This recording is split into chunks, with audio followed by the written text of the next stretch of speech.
Hello students, welcome back to debit credit classes with Sarita.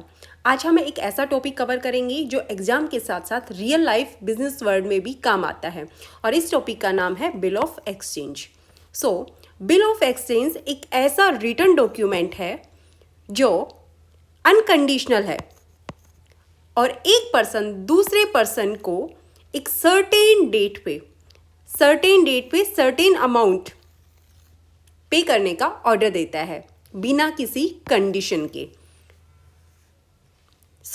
Bill of exchange एक ऐसा document है जो unconditional होता है, जो रिटर्न में होता है और जिसमें एक पर्सन दूसरे पर्सन को एक सर्टेन सम ऑफ मनी पे करने का ऑर्डर देता है एक स्पेसिफिक डेट पे। और जो बिल ऑफ एक्सचेंज है ये गवर्न होता है नेगोशिएबल इंस्ट्रूमेंट एक्ट 1881 में। तो बिल ऑफ एक्सचेंज इसका क्या मतलब है? बिल ऑफ एक्सचेंज क्या होता है? तो when goods are sold on credit means जब गुड्स को क्रेडिट पर सेल किया जाता है तो सेलर इसको रिटर्न में ऑर्डर देता है। किसको ऑर्डर देता है? बायर को ऑर्डर देता है कि उसको पेमेंट करनी है एक स्पेसिफिक फ्यूचर डेट पे और वो जो सेलर है वो रिसीव करेगा पेमेंट बायर से। तो दिस जो return order is called bill of exchange. चलिए एक एग्जांपल से समझते हैं। ए सेल करता है 10,000 के गुड्स बी को ऑन क्रेडिट, तो ए ड्रॉ करेगा bill of exchange on B. Drawer कौन होगा? ए होगा और एक्सेप्ट कौन करेगा बिल को? बी करेगा। जिस बिल में लिखा होगा, मेंशन होगा कि after 3 months, after a certain period, कोई भी पीरियड हो सकता है 3 मंथ्स 6 मंथ्स, बी पे करेगा एक सर्टेन फिक्स अमाउंट ए को। तो बी एक्सेप्ट करेगा और वह एक फिक्स डेट पे ए को बिना किसी कंडीशन के पेमेंट करेगा। तो इस रिटर्न डॉक्यूमेंट को कहते हैं बिल ऑफ एक्सचेंज। तो बिल ऑफ एक्सचेंज क्या होता है? एक रिटर्न डॉक्यूमेंट होता है, अनकंडीशनल होता है, जिसमें एक पार्टी दूसरी पार्टी को एक फिक्स अमाउंट एक फिक्स डेट पे करने का ऑर्डर देती है। तो चलिए नेक्स्ट करते हैं हम features of bill of exchange. तो बिल ऑफ एक्सचेंज के फीचर्स में सबसे पहले आता है मस्ट बी रिटर्न। जो बिल ऑफ एक्सचेंज है, जो बिल है, वो मस्ट बी रिटर्न होना चाहिए। अगर बिल ऑफ एक्सचेंज रिटर्न में होना चाहिए तभी वो लीगल प्रूफ माना जाता है। सामने वाली पार्टी को पेमेंट करनी है, ये एक प्रूफ जो होता है वो रिटर्न में होना चाहिए।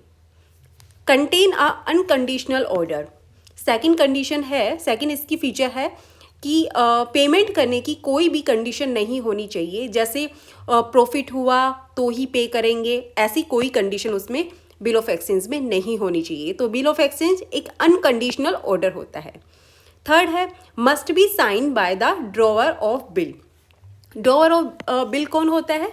सेलर होता है। तो सेलर उस पर साइन करेगा, बिल पे हमेशा साइन करेगा, तभी वो एक वैलिड डॉक्यूमेंट माना जाता है। Next, amount must be certain. एक फिक्स अमाउंट मेंशन होनी चाहिए बिल में कि 30,000 रुपये पे करने, 50,000 रुपये पे करने, वो जो भी अमाउंट है वो फिक्स होनी चाहिए और वो बिल में मेंशन की होनी चाहिए। Date must be mention, date भी हमेशा लिखी होनी चाहिए कि 3 महीने बाद, 6 महीने बाद, कितने टाइम बाद पेमेंट करनी है। तो डेट मस्ट बी मेंशन।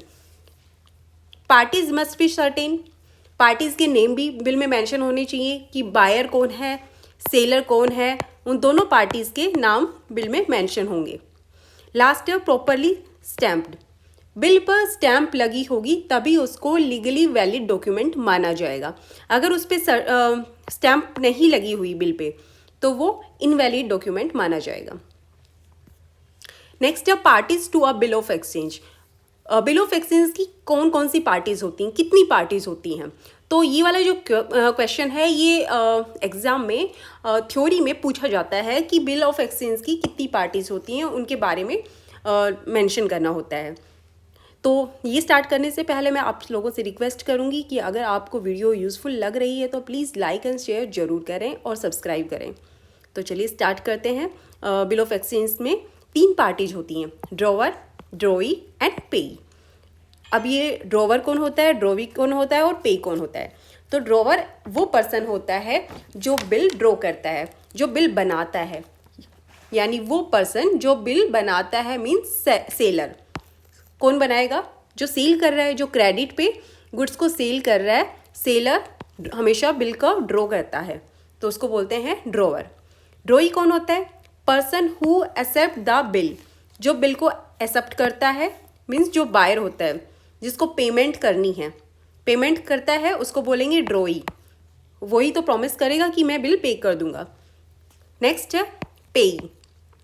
पेई person who receive the payment, usually the drawer. जो पेमेंट रिसीव करेगा, वैसे यूजुअली तो ड्रॉवर जो सेलर होता है वो ही होता है पेई, बट कभी कभी थर्ड पार्टी भी हो सकती है जो सेलर के बिहाफ पे पेमेंट रिसीव करती है। तो जैसे एग्जांपल देखते हैं, ए बी। ए एक सेलर है जो गुड्स सेल करता है, बी बायर है। तो बिल को कौन ड्रॉ करेगा? ड्रॉ करेगा ए। ए बनाएगा बिल को, बी एक्सेप्ट करेगा कि हाँ मुझे पेमेंट करनी है। कभी कभी ऐसा होता है कि कोई थर्ड पार्टी जैसे सी, वो पेई हो जाता है, बी ए को पेमेंट करने की बजाय सी को पेमेंट करता है। कभी कभी ऐसा होता है, वैसे यूजुअली जो सेलर होता है वो ही पेमेंट रिसीव करता है। तो 3 पार्टी हो गई, ड्रॉवर, ड्रॉई एंड पेई। Next types of bill of exchange. Bill of exchange कितने टाइप के होते हैं? Trade bill, accommodation bill, demand bill, time bill, inland और फॉरेन बिल। ठीक है, अब इनको डिटेल से समझते हैं कि ट्रेड बिल क्या होता है। तो ट्रेड बिल, ये बिल ट्रांजैक्शंस के लिए बनाया जाता है। जो क्रेडिट में जो ट्रांजैक्शंस होते हैं, ट्रेड ट्रांजैक्शन जो क्रेडिट में किए जाते हैं, जैसे गुड्स को क्रेडिट में सेल किया, तो उस टाइम ट्रेड बिल बनाया जाता है। Most common type of bill है, यही कॉमनली बनाया जाता है, तो इसको बोलते हैं ट्रेड बिल। जब एक्चुअल में गुड्स को क्रेडिट पे सेल किया जाता है तो सेलर ट्रेड बिल बनाता है। अकोमोडेशन बिल, ये बिल म्यूचुअल फाइनेंशियल हेल्प के लिए बनाया जाता है, इसको बोलते हैं accommodation bill. Accommodation bill means mutual financial help के लिए म्यूचुअल अंडरस्टैंडिंग पे बनाया जाता है, एक टेम्परेरी फाइनेंशियल सपोर्ट मिल सके। टेम्परेरी फाइनेंशियल सपोर्ट, इसमें एक्चुअल सेल नहीं होती है, सिर्फ फाइनेंशियल हेल्प के लिए एक पार्टी दूसरी पार्टी को जो अकोमोडेशन बिल बनाती है। नेक्स्ट है डिमांड बिल। डिमांड बिल जो डिमांड पर पे होता है, जिसमें कोई स्पेसिफिक डेट नहीं होती, नो स्पेसिफिक ड्यू डेट। कोई स्पेसिफिक ड्यू डेट नहीं है कि पेमेंट किस डे को करनी है, कोई मेंशन नहीं होता। जब पेमेंट डिमांड की जाती है तब पे हो जाता है, तो इसको बोलते हैं डिमांड बिल, जो डिमांड पे होता है। नेक्स्ट है टाइम बिल। टाइम बिल वो होता है जो एक स्पेसिफिक पीरियड के बाद पेएबल होता है, जैसे पे आफ्टर 3 मंथ्स, स्पेसिफिक पीरियड के बाद टाइम उसमें मेंशन होता है, तो उसको बोलते हैं टाइम बिल। नेक्स्ट है इनलैंड और फॉरेन बिल। इनलैंड बिल वो होते हैं जिसमें ड्रॉवर और ड्रॉई दोनों विद इन सेम कंट्री में होते हैं। जो सेम कंट्री में ड्रॉवर होगा, सेम कंट्री में ही ड्रॉई होगा। तो ड्रॉवर ड्रॉई दोनों जैसे इंडिया में प्रेजेंट है, तो उसको बोलेंगे इनलैंड बिल। फॉरेन बिल वो होता है कि ड्रॉ कहीं और होता है और जो ड्रॉई होता है वो कहीं और होता है, जैसे इसको बोलते हैं फॉरेन बिल। एक कंट्री में इसको ड्रॉ किया जाता है और पेएबल किया जाता है इसको दूसरी कंट्री में। ये फॉरेन बिल इंटरनेशनल जो ट्रेड्स होती हैं उनमें यूज होता है। नेक्स्ट है advantages of bill of exchange. अब बिल ऑफ एक्सचेंज के क्या क्या एडवांटेजेस हैं, इसको बनाने के क्या फ़ायदे हैं। तो फर्स्ट है रिटन प्रूफ ऑफ डेट। जैसे जो सेलर होता है और उसके पास एक रिटन प्रूफ हो गया, कल को अगर जो बायर है जिसने क्रेडिट पे गुड्स परचेज किए हैं, अगर वो डिफ़ॉल्ट कर जाता है, तो उस केस में सेलर के पास एक प्रूफ रहेगा कि हाँ मैंने क्रेडिट में फलानी पार्टी को गुड्स सेल किए थे, तो एक रिटन प्रूफ माना जाएगा। तो ये एडवांटेज है बिल ऑफ एक्सचेंज बनाने का। सेकंड है legal security. Legal security in case of default, अगर कोई पार्टी डिफ़ॉल्ट कर जाती है पेमेंट करने में, तो जो सेलर है उसके पास एक लीगल सिक्योरिटी होती है कि वो केस कर सकता है सामने वाली पार्टी पे।